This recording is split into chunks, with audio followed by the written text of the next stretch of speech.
comma is the most versatile and therefore confusing punctuation mark in the English language. Many people were taught to use a comma where they would naturally pause in a sentence. It's a decent way to guess if you have absolutely no idea if you need a comma, but it's not a rule and will not reliably lead you to the correct answer. Let's revisit a few basics.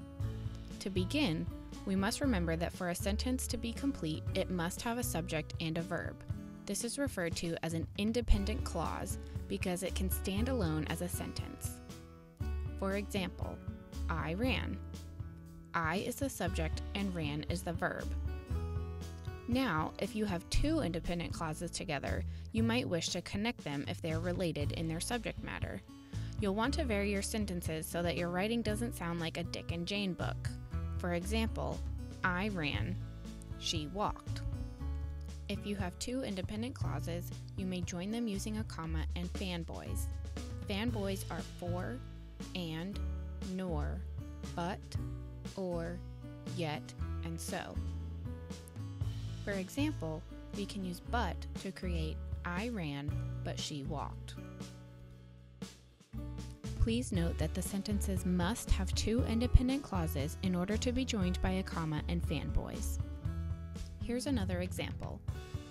Leah went to PetSmart, and she adopted a cat. Can be combined to create Leah went to PetSmart, comma, and she adopted a cat.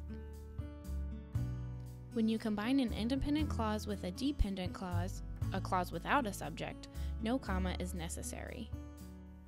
For instance, consider this sentence containing two clauses. The first clause is independent.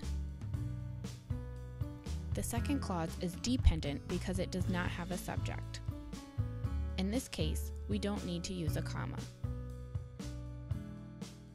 If we make a slight change to the PetSmart example by taking away the subject in the second clause, we will have one independent and one dependent clause that can be combined without a comma. There are many additional uses of commas, such as listing, multiple adjectives, as well as their natural usage in dates and locations. But their usage when combining clauses is of fundamental importance.